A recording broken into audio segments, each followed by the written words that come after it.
Thank you, Kalu. Bola, I'll come to you in the studio.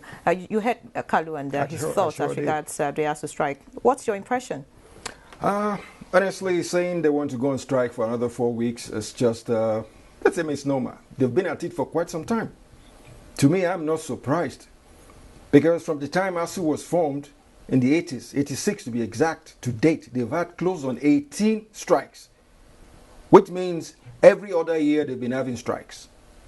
So if you are telling us now that there is a few things, an agreement they had with the federal government as at 2009, it is part of that systemic strikes they've been having over time.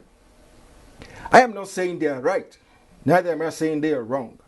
But what we have on our hands is a kind of a systemic anomaly for which consecutive governments are trying to take care of. Imagine what happened in 2009. It is not this government that was there in 2009. But I will tell you one thing. When it comes to politicians that formed the government, there are instances where politicians agree to things like this based on political expediencies. The money in question is huge. I'll tell you that for free, it's huge. Little wonder they were talking in terms of percentages. 25% tomorrow, 50% tomorrow. If a change of government comes and there is a dip, which we really had, there was a dip before this government came on. There was a real dip when our sole fund income, our sole inflow was at a low ebb. So we all need to think along that end. It is not enough to say you want money, you want money, you want money. There has to be that element of sincerity on your part that you have to think like a Nigerian. You need to be patriotic enough. You need to have that element of nationalism in you before you say, okay, I am demanding this. At the same time, you need to think along with the government before you make your demand. Now, Bola, I would like to begin with you at this point. You know, President Buhari gave a 2-week ultimatum to the Minister of Education that, the strike should be resolved, not just with ASUU, but the other 3 unions of universities. Yeah. Why do you think the strike has continued despite that ultimatum from the President? You see, it goes ahead to tell us a few things about what is happening out here. Because thank God for Mr. President for telling them that, look, I am giving you a time frame to make sure you resolve this. Let me revert back to what happened some time back in terms of this UTAS and IPPIS. The last time they visited Mr. President, it was Mr. President that told them, you are in the academia, you are broad-minded, come up with things that can make the education system work better. You know what they did? That was when they came up with UTAS. And like my brother there in the United States said, he said, for God's sake, for crying out loud, how will I be the one paying you and you will tell me how I'm going to pay you? How many are you in ASUU compared to the civil servants, the public servants in Nigeria? Why do you want to do that? Honestly, let us look at it closely. Because it is not nice just saying it on the surface. You see, there are instances where some of these lecturers, they go on visitations to other universities numbering like 6. Imagine what will you do if you're lecturing in 6 universities before you go back to your own home base. You are tired. The students in your own school are shortchanged. Little wonder at the end of the day, you barely look at their papers, you just keep giving them marks based on arbitrary things.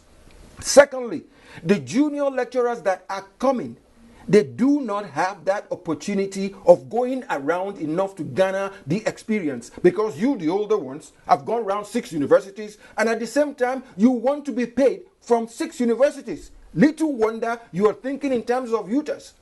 But if it were IPPIS, the determination of your payment is from somewhere else. This is something the Mr. President threw at them, and this is the angle they took. But at the same time, I am still looking at it that Mr. President, in his own aptitude, is doing it the right way by telling the minister. So you think ASUU is basically looking out for themselves, not really about the education system in general? Of course, yes. Let me cite you one instance. Last year, they were given 22 billion as earned allowance.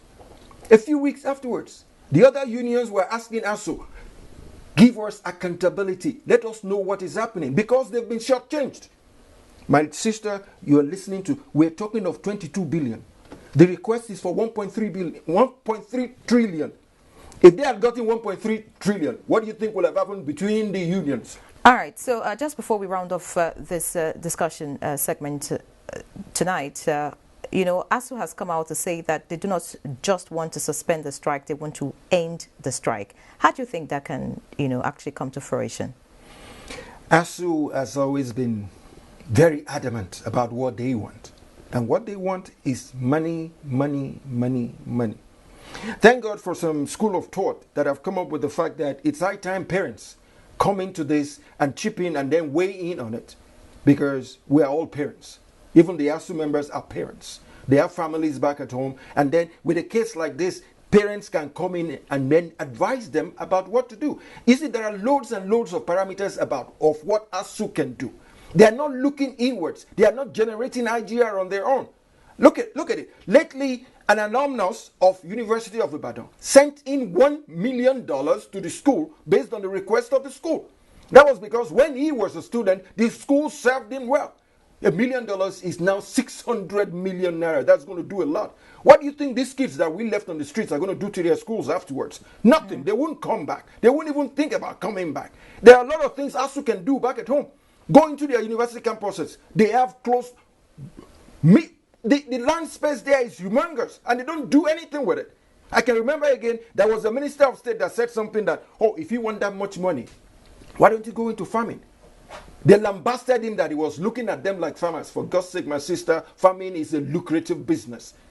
All the land spaces in universities, what are they doing with them? So you mean that ASUU can, source for what they want? Of course. CSLs are there, PPPs are there, the grants are there, international grants are there. There are conglomerates in Nigeria that are waiting for all these kids to come out. And then they can tap into those brains. But like one of the boys said, he said their brains are frying up. Why won't their brains fry up? You're supposed to go to school for 4 years. You're in school for 7 years. And somebody somewhere who is a parent is telling me, you have to give me money first. Where is that element of nationalism and patriotism, my sister? Many thanks, Bola Bakare, for your insight and your... Oh, you're welcome anytime. Your time tonight.